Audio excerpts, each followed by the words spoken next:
አልጄሪያ ኣብቲ ምስ ጎረቤታ ማሊ ዘዳውብ ከባቢ ድሮን ተተኩስዋ ድሕሪ መውዳቃ ኣብ መንጎአን ዘሎ ዝምድና እናተገደደ ይኸይድ ኣብ ዘለወሉ ኩነታት ካብ ናብን ማሊ ዝግበር በራታት ተዓጽዮ ማለት ሰንበት አልጄሪያ ኣብ ዝሓለፈ ሰሙን ኣብ ልዕሊ ሓንቲ ካብተን ሰብ ኣልቦ ነፈርታ መጥቃዕቲ ድሕሪ መፍጻማ እታ ብሰሜን ሸነኽ ትዳወበና ሃገር አልጄሪያ ናብ ውሽጢ ራዕዲ ትልእኸልና ኣላ ብምባል ያኸሲሳ ሚኒስትሪ ወጻኢ ጉዳያት ማሊ ዝወፀ ጽሑፍ ከም ዘነጽሮ ነቲ ኣቐዲማ አልጄሪያ ዝሃበቶ መብርሂ እታ ሰብ ኣልቦ ናይ ክትል ነፋሪት ንኽላ ኣየራት ሒሳ ከም ዝኣተወት ያተኸሰስ እቲ መግለጽ መውዳቕታ ሰብ ኣልቦ ነፋሪት ተጻባእን ኣቐዲሙ ዝተሓስበን ሰጉም ትክብል ገሊጽዎ አልጄሪያ ብወገና ነቲ ክስታት ዕቱብነት ዝጎደለ ክትብል ገሊጻቶላ ሰራዊት ማሊ ኣብ ሰሜን ምስቶም ናይ ምንጻል ሓሳብ አንቂዶም ዝዋግኡ ዘለዉ ሓይልታት ብሄር ተዋርቕ ይቃለስ ይዘሎ እዞም ተነጸልቲ ሓይሊ ኣብታ ኣብ ዶብ ማሊን አልጄሪያን እተራኽብ ከተማ ቲዛውን ተዮም ዝንቀሳቐሱ ማሊ ምስ መሻርክታ ኒጀርን ቡርኪና ፋሶን ንኣምባሳደራትን ካብ አልጄሪያ ኣብ ዝጸውዓሉ እዋን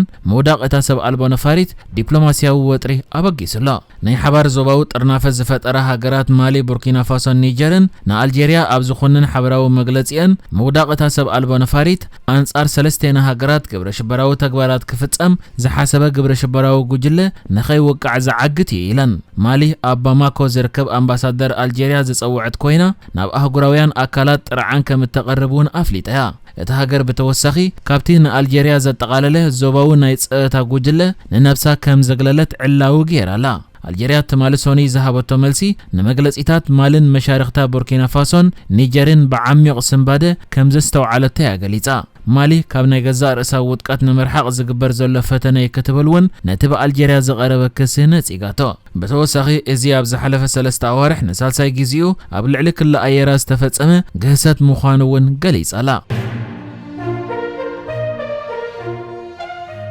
በጽሕፈት ሰላምን ጸጥታን ክልል ትግራይ ብጌታቸው ረዳ ዝቐረበ ክስ ፈተነ ቅትለት መሰረት አልቦ ጥራሕ ዘይኮነስ ኮነ ተባሂሉ ዝተማህዘ ጠቐነይ ብምባል ኮኒንዎ እቲ ብሰንኪ ኣብ ትግራይ ዘጋጠመ ወጥሪ ስዒቡ ኣብ አዲስ አበባ ዝርከብ ጌታቸው ረዳ ዩኤምዲ ምዝተባሃለ ቻነል ኣብ ዘካየደ ቃለ መሕተት ዳርጋ ምስ ፈተነ ቅትለት ዝመሳሰል ሓደጋ ኣጓኒፉ መንባሩ ምዝራቡ ትማለት ተገሊጹ ነይርዮ ብዛዕባ እዚ መልሲ ዝሃበ በጽሕፈት ሰላምን ጸጥታን ክልል ትግራይ ኣብ ማዕርፎ ነፈርቲ ሓለዋን ተፍቲሽን ከም ዝነበረ በመዘኻር ዝወጻኢ ናቶ ጌታቸው ረዳ ንመሓስ ኮነ ንምቕታል ዝኾነ ዓይነት መበገሲ ከም ዘይነበረን ክህልውን ከም ዘይክእልን እዩ ገሊጹ ዘሎ ዕጡቃት ንከንቲባታት መቐለን ዓዲግራትን ሓዊሱ ብርክት ዝበሉ ኣብያተ ጽሕፈት ምምሕዳራት ኣብ ዝተቆጻጸረሉ እዋን ጌታቸው ረዳ ንመገሻ አዲስ አበባ ናብ ማዕርፎ ነፈርቲ ኣብ ዝኸደሉ ህሞት ምዕጋትን ውጥን ቅትለትን ከም ዝተፈተነሉ ተዛሪቦ እቲ ትማሊ ብወግዒ ካብ ስልጣኑ ከም ዝተላዕለ ዝተገጸ ጌታቸው ረዳ ከም ዝብሎ ኣብቲ ናብ ማዕርፎ ነፈርቲ ኣሉላ ኣባነጋ መቐለ ዝወስድ መንገዲ ዝርከብ ከላ ወይ መፈተሽ ንቁጣ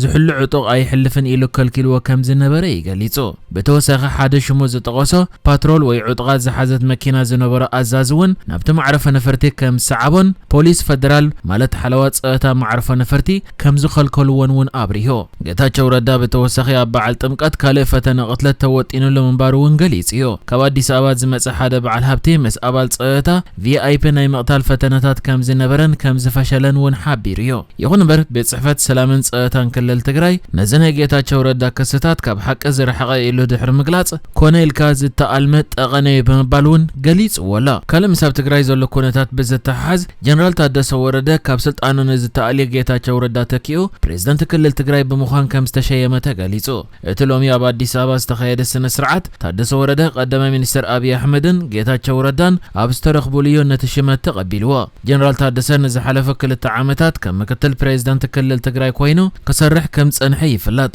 ኣብቲ ስነ ስርዓት ምርኻብ ስልጣን ቀዳማይ ሚኒስትር አብይ አሕመድ ሎሚ ሓድሽ ፖለቲካዊ ባህሊ ብምእታው ስልጣን ንምስጋር ዘመቻችእ መደብ ብወግዕን በሰላምን ኣተግቢርና ኣለና ንዝሓለፉ 2 ዓመታት ምክትል አቶ ጌታቸው ኮይኑ ዘገልገሉ ጀነራል ታደሰ ወረደ ነዝናይ መሪሕነት ገደ ብሓላፍነት ተዋሂብዎሎ ናይቲ ዝሓለፈ ምምሕዳር ንጹር ርድኢት ስለዘለዎ ንትግራይ በዚ ወሳነ ግዜ ምስጋር ንምምራሕ ጽቡቕ ቅዋም ከም ዘለዎ ይኣምን ክብል ኣብ ማሕበራዊ መራኸቢታት ጽሒፉ በተወሳኺ ነዚ ታሪኻዊ ዕድል ተጠቂሙ ህዝቢ ትግራይ ንሰላምን ልምዓትን ዘለዎ ባህጊ ልክዕ ከምቶም መላእ ሃገር ዘለዎ ደቂ ሃገሩ ክሕግዞን ከምኡ ብምግባር ድማ ንኢትዮጵያን ኣፍሪካን ብሓፈሻ ትርጉም ዘለዎ ኣበርክቶ ክገብር ተስፋ ይኢሎ بزحلف سمون قدام منستر إثيوبيا أبي أحمد بريزيدنت غيزياو محدار زخون سب حزب كرقوح ጻውዒት أغرب منبار يفلط نزي حج تفصيم زلو مسغار سلطان ملكيت دما ጌታቸው ረዳ ዘርጊሕዎ ኣብ ዘሎ ጽሑፍ ናይ ክልተ ዓመት ሓላፍነት ግዚያዊ ምሕዳር ሎሚ ብዕለ ኣረኪብ ኣለኹ ህዝቢ ትግራይን ደገፍትን ዝሃብኩምን ደገፈን ዘርአኹምን ክብርን ልዑልና ኣዳለኒ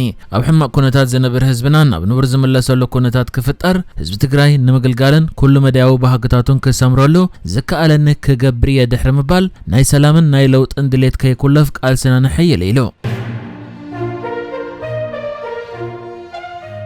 مسرح فرد نايتا أمقم مجاي تنكيفن بمبال نود 64 عامت إيرتراو أبو بخارا زقتلت نبار الجرمن زخونة أمريكاويت من إساي كمز تجمره تغاليتو اتا من إساي أموداتا ورحسانة زحلف عامت كل تشحن 24 نتي إيرتراو أبو مقم مجاي تنكيفن بمبال أبسانت آز نبرة تعاز أفخارا بممزازيا أبكابي أفلو بداقي ما بموقع هيواتو زاس أناتو أما جمبرتان نبيت فرد قريبات الله بزي نبرة واندما نبسايك كلا خلد أمبرك قتلو ميلا أي حسب كون وي اي تبغوسكن بمبال بمنقد طبقه موغيتان يرايا يخون امبر حجي تجميرو ابزلو مسرح فردا عقبت حقي كارا مسوصات اتي زقتلته ايرتراو ابو كابا كرحق فتينو كم زنبرن يخون امبر سعيبا بتبلح كار اغيرا كم زوغاتو بمغلاص موت زسعب غداتيا اختيلا زبل كس اغريو ملازلو بزي قريب الله زلو كس دما غبننيا خوينا اندحر ترخيبا كساب 10 عامتات كتأثر كم تخيل يغلاصالو نمسرح فرد نايزان ود 64 عامت إيرتراو أبو مقمج أي تنكيفنا بمبال زقتلت نباري الجرمن زخونة أمريكاويت بزملكت أبتنا يقدم تويتر ناي حج إكس دحر مزرقحو تبت تدقامي أبل علس دتنياتات زلو أخرار الرأي بزملكت صحفات كزرقح زرقة ونانه ناي إكس وي تويتر إيلون ماسك نتاقوال بزدقف ملكع بزمسل أقباب جرمن جن انتايز أقاما بمبال صحف زرقحي زلا أبتحجي تجمير زلو مسرح فرداقن عاق أبتحقي أتا مقمج أي تنكيفة بمبال نتي إيرتراو أبو زقتلت منسي نفسها تخلاقيلا خيك قتلتك ترحق تخيل كم زنبرت بمقلاطيم ولون كم مجمرتو نمقتال إلى أنت زي تبقست موت زسعبه قود آدقن آخدتي لا بمبال نغت الساريو نابيت فردي تساوعيد زغربه أخبار حقب وقانو إتا منسي كارراخاب سنت آم سوصت إتم أبو ندحري تكوان تسحبو ددحري أم سعيبا دقاقي ما أبو أفلبهم كتوق أم زرقي ني حلوة كاميراتات تمعرفو بابور زغرص فيديو كمرتو عبا مقرب إتز وصد تسقمتي كابر اسم مكلخال زحالفة يكبل كسيس والا انتخونه قريب الله زلو كستات ناي قتلت غبن سلازي كونه زي تحسب موت زسعبه غونص يبزبل غبننيا كوينا اندحر ترخيبا بناي قتلت غبن زي كونه كابو بزتحت زي تحسب موت زسعبه غونص بزبل كسيا كساب ناي 10 عامت فردك وهابا زخل